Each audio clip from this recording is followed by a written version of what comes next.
শুক্রবারের দিন পবিত্র দিন আল্লাহ নামাজ পড়ে আইলাম, মিথ্যা কথা বলবো না ভাই গো। মানুষ আমাকে যে হয়রানি করাইছে ভাই, আমার জীবনটা মানে কলিজাটা দুই ভাগ হয়ে গেছে গা। মানে মিথ্যা কথা বলে বলে আমার টাইমতে যে কত টাকাগুলা নিছে, মানে কওয়ার মতো নাই।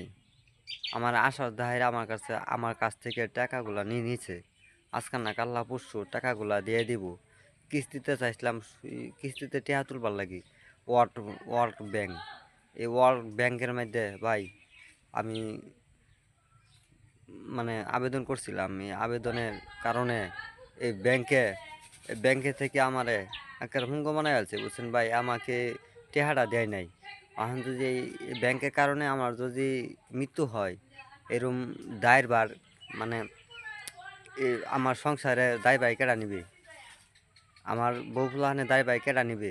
কমেন্টে আপনারা সবাই বলবেন।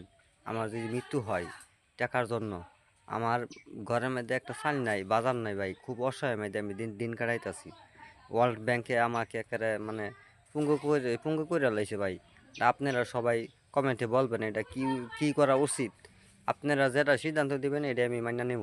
ধন্যবাদ ভাই, ভালো থাকবেন।